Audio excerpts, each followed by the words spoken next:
Cecilia Rodríguez Milanés was born in New Jersey to Cuban parents, educated in Miami and New York. Her fiction and nonfiction and poetry appear in numerous journals and anthologies, including Literary Mama, the Bilingual Review, La Revista Bilingue, Quali Journal, Guernica, Letras Femeninas, and the Norton Anthology of Latino Literature. Her short story collections, Oye What I'm Gonna Tell You, from IG Publishers, which released Marielitos, Balseros, and Other Exiles in 2009, were number 4 and number 5 on The Guardian's list of 10 of the best books to help you understand Cuba. Everyday Chica, winner of the 2010 Longleaf Press Poetry Prize, was followed by Everyday Chica, Music and More, a poetry CD set to Caribbean folk music, which was released in 2011. She was the recipient of an individual artist grant from the United Arts of Central Florida and was the 2009 Theodore Morrison Fiction Fellow at the Breadloaf Writers Conference. She is an associate professor of English at the University of Central Florida in Orlando, where she lives with her family. Please welcome Cecilia Rodríguez Milanés.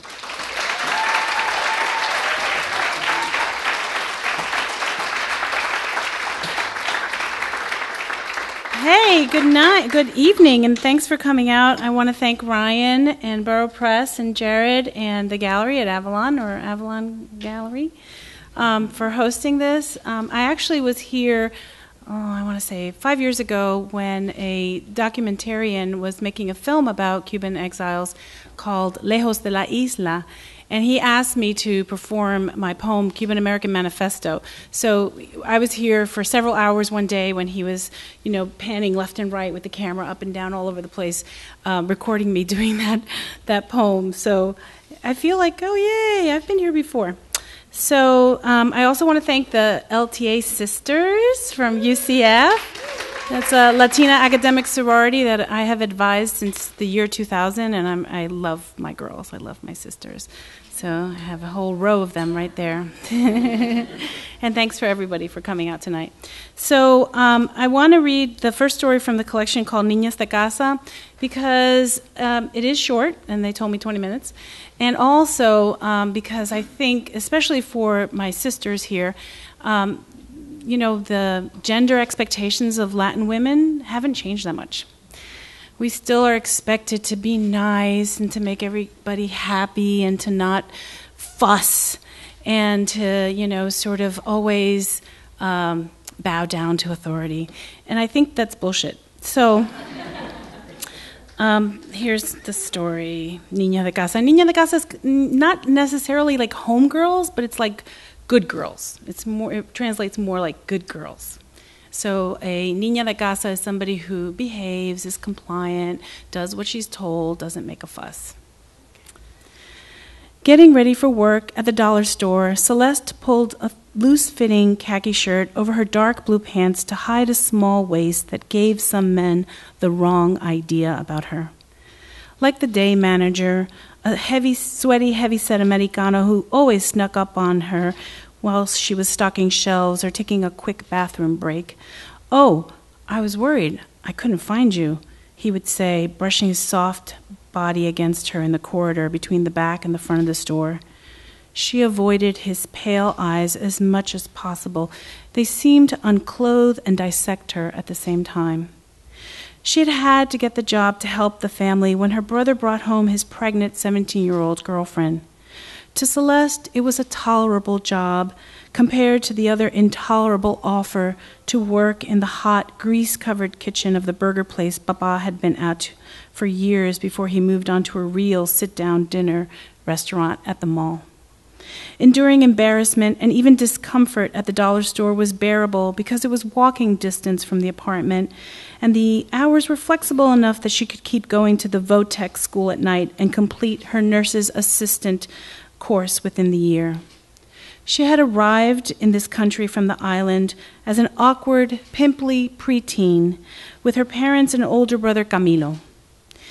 He had had a more difficult time adjusting to the U.S. than she did. He left a big circle of friends and a novia when she only had one dear amiguita from school. At 15, Camilo was too old to fit in, and he didn't seem to try too hard either, always getting suspended for fighting. But she, being the compliant girl that she was, respected her teachers and elders, dedicated hours to learning English, and earned good grades from middle school on. She even went to catechism, though she was the oldest girl to make her first Holy Communion among the more than 200 little children. Celeste's naturally long nails fingered the gold cross and religious medals on her chain as she stood before the mirror remembering that day. "I'm so proud of you, mi niña. It's so good that you stuck with those classes," Mama said, putting her sun-stained hands on her face before tightly embracing her. Celeste loved Mama's smell and breathed deeply to take in the mariposa perfume made from Cuba's national flower. Papa had handed her an assortment of rainbow-colored carnations. He was wearing the ill-fitting suit the Catholic agency gave him in Miami years earlier.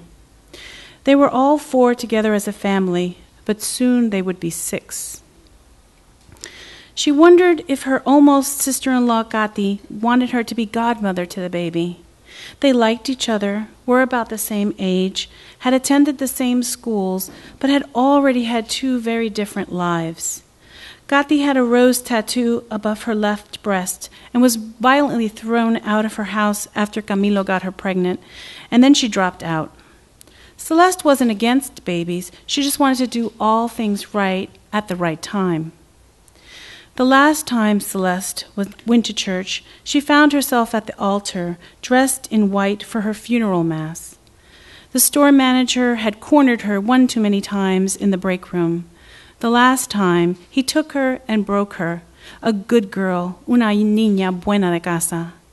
Choked to death by thick alien fingers, she was never to nurse or hold her new niece. Not even 19, she will always be 18 in her senior photo, with blue crystal rosary hung around the frame and assorted Santos candles beneath. Some of the family's mighty grief was spent convincing Katy to name the baby after their niña, but Katy refused. Even so, they dedicated themselves to raising another good girl just like their Celeste. For her mommy and abuela, Maggie was the sun and the stars. Una niña, una muchacha buena, re buena. Abuela'd say to anyone in shouting distance, embracing the petite young woman with hazel eyes and a mass of black curls piled high on her head. Never, not once, did she bring any problems to this house, Mama had proudly proclaimed. On the contrary, Maggie liked to help people. It was true. Maggie massaged her mommy's sore feet from standing all day at the beauty parlor, and she always held onto Abuela's arm when they walked together. Maggie even watched her cousin's twin babies on weekends for free because she knew Irene was going crazy from missing so much school and started getting careless with them. While Mommy and Abuela would spend most of their limited telephone conversations sniveling about the tragedy and injustice of his imprisonment, Maggie was the one who wrote her papi long letters to ease his time. They all lived convinced that their Maggie was so good, so smart, that she would know better, that she would steer clear of the disaster of cute little Jova. But his sob story and year in juvenile detention charmed the honor student right off her feet. She wrote her papi saying, "I can change him." Papi understood the impulse. Good girls always trying, changing bad boys. Little Jova gave Maggie some weed, showing her how to inhale, making silly faces she found irresistible, reminiscent of the ones her papi made when she was little. Jova showed her a lot of things her papi should have warned her about, like Jova convinced her to sell pills for him. "Babe, I'm 18 now. I can't get caught again, Ma. No more juvie for me." And she couldn't bear to lose him, too. Before long, Maggie's AP classes knew she was the one with the good stuff and lots of it. Jova said to pitch it as better than their prescribed shit. Maggie was blind in love and in trust. She couldn't see that little Jova was not educable nor interested in reform. She especially didn't see that he was making some bad deals. It was bad luck, such terrible, horrible luck, that she was with that delinquent when the car was shut up. Through tears, Mommy tells Papi on the phone over and over. Abuela waits her turn. "Instantly gone, our niña," she'll say, At least she didn't suffer a mercy for sure. Xiomara was no longer a girl, but had always been a good one in casa. She had stayed on the relentlessly more oppressive island until the last parent died. Then she was an orphan, a woman without familial obligations, free of duty. The greatest risk she had ever taken was using all her little money to buy a space on the neighbor Rufino's unsteady boat, 4 days lost at sea while sun, wind, or rain assaulted them, sometimes all at once, were well worth the price for a new life. Once resettled and then settled, she charged forward trying marriage, twice. She found it difficult for two grown people to get used to each other, and it was especially challenging for Xiomara since she would have to adapt to the husband's real families. A failure at marriage, she tried living together, but the same problems surfaced. What commitments could she require of her first novio when he had so many obligations himself? 3 children from 3 different mothers, all of them calling, texting, asking all the time for money, for food, clothes, diapers, or just a ride, just this time.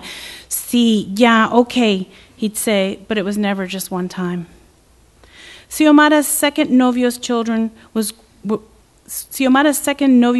were grown, with children of their own, but they didn't want her at the family gatherings because it was the legitimate grandmother's place. She resigned herself as not lucky in love, and because she had no progeny, there was no uncomfortable attachment to men. No reason for them to communicate with her, even though she was a sweet, good woman. After all of the drama of husbands and boyfriends, Xiomara came to the realization that she only needed her doggy, her painting, she discovered a talent, her opera CDs, and books on spirituality, which kept her mind nourished. As a woman resigned to aloneness, it was her pleasure to help people, volunteering to spend time with elders twice a week. She liked listening to their stories. Sometimes she offered her own.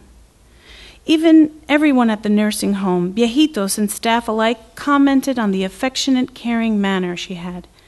How could she suspect the young neighbor she called un bebé? Xiomara didn't know that some monsters come with baby faces. He knocked on her door late one night.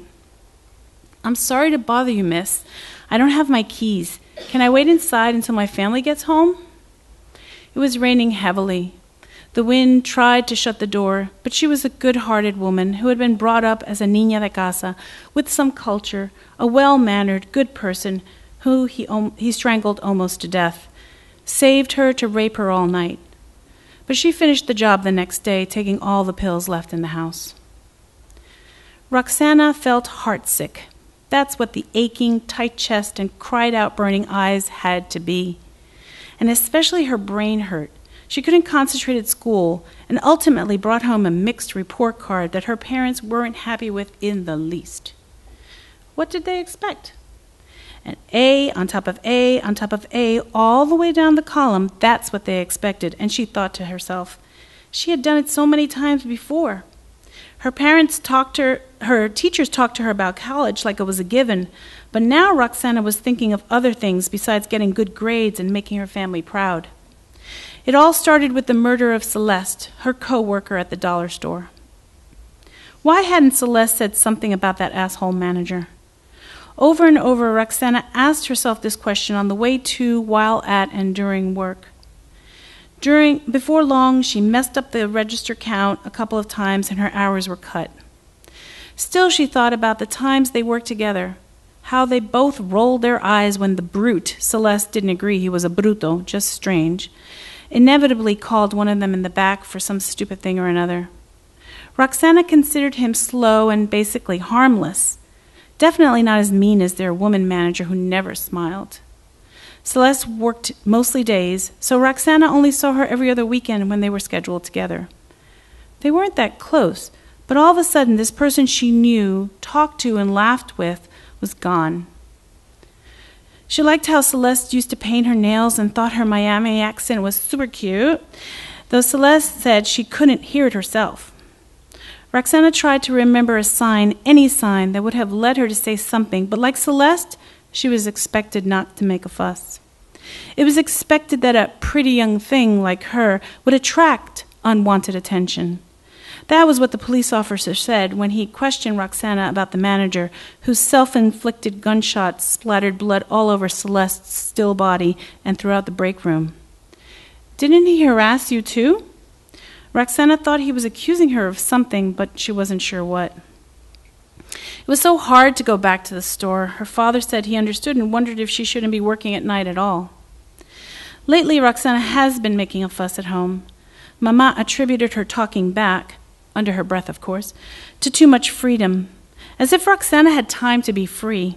School all day, work at night, and then cleaning up around the house after her spoiled brothers who never picked up a damn sock, shoe, or shirt on their way out of the house for God only knows where and until whatever fine time they liked. And neither one got criticized for bringing home a disappointing report card. Papa actually praised Rafa for standing up to the bully harassing Kiki, even though they both got suspended for a week. The grumbling got worse when her classmate Maggie was shot. Roxana couldn't understand how such a smart girl could get herself caught up with that known fool. Third period English with Miss Brown was the AP class that Roxana had together with Maggie. That and the same lunch schedule. Roxana remembered the essay Miss Brown made Maggie read aloud. It was how she used to translate for her family all the time, even when she was really young. There were a couple of kids in class who identified with that, but Maggie's essay was also funny because she described scenarios where she had no idea what was said, and she'd make up all kinds of crazy stuff. It was clear that Maggie was the best writer in class. Maybe that's why she said she wanted to write a book. That's a book Roxana would have loved to have read. Whether she was doing dishes, folding clothes, riding the bus, or just walking through the chaotic hallways between classes, Roxana tried to sort out all the feelings reverberating in her head. Her parents always wanted to know where she was at all times. Yet Rafa and Kiki wouldn't even answer when Mama made her call their cell phones when it was really late. Celeste's murder, and then Maggie's, within weeks of each other, knocked something loose inside of Roxana. Of course, there had been grief counselors brought to school. Everyone who had classes with Maggie had to listen. But these people didn't know her, know that she was popular even before Hova got to her. Everybody loved Maggie, though Roxana noticed afterwards that nobody was really that close to her, except him. And wouldn't you know it, the fucker survived. The last straw for Roxana was when she learned that her neighbor, the nice lady Xiomara, was dead. Her suicide note left horrible details. All Mama could say was, "La pobre, you should go to the mass for her, mija. I won't be able to get off from work, but you should go." It wasn't even a special mass. Only her name was read out, Xiomara Gomez Prado, just like the mass when Celeste's name was added to the prayers of the faithful. Her mother and grandmother burst out in tears and wailing so loud they had to be escorted out of the church. They were that wrecked. After hearing Xiomara's full name out loud now, Roxana was struck by how little she knew about her, too. She used to walk her small white dog around the block, always stopped to say hello to the neighbors sitting on porches or stoops. Roxana's mother once commented on the pretty flowered-covered tote bag Xiomara carried, and within a week she painted one for her. Roxana sat immobile through the rest of the service, progressively getting agitated while thinking hard about her recent dead, killed, she reasoned, because they were defenseless females. Why in the hell did Xiomara let that punk in her house anyway? Roxana was sure it had something to do with being nice. She had forgotten the words to the prayers and ignored the collection basket around her. Roxana wondered why her own mother had tried so hard to make her into a niña de casa. She even believed now that Mama had in fact prepared her for harassment. "Put on lipstick before you go out. Smile and don't use foul language. That's for loose women. Wear bright colors. Nice girls like you should always use colores alegres." Along with the numerous reprimands about her posture, chipped unpainted nails, and sloppily brushed hair. It was always something. And not just her looks, but everything she had to be well-liked, nice girl, all earning good grades, helping with the house, and above all, being respectable. When the young man seated in front of her turned around to share the sign of peace, Roxana stared wildly. She shook her head and wondered aloud, why peace when there is war? Good girls like Maggie, Celeste, and even La Pobre Xiomara were casualties, groomed by some bullshit about being nice. Roxana understood this and its significance for herself. She immediately wanted to yell. To stand at the ambo and preach would be even better, to tell all the niñas in the church and school and in the street to listen up and know that the rules of La Casa weren't made for their own good because they required unquestioned obedience. Putting up with so much shit, Roxana had already had a list of 1,000 stupid things, requires too much concentration. Roxana bolted out of her seat and left the pew, muttering to herself. People looked at her contorted, grimaced face. She didn't care to be pretty anymore. She knew that sapped energy that could be used to read between the lines of the Niña script. Better to learn how to kick ass, she thought. Better to fight with teeth and nails and to see clear-eyed into danger. To understand the power of a scream, of the no she did shout when she pushed open the big glass doors with a force that made the priest stop abruptly and the congregation turn in disapproval. As Roxana rushed through the church narthex and stepped purposefully out into the street, worries about what others thought did not even cross her mind. Thank you.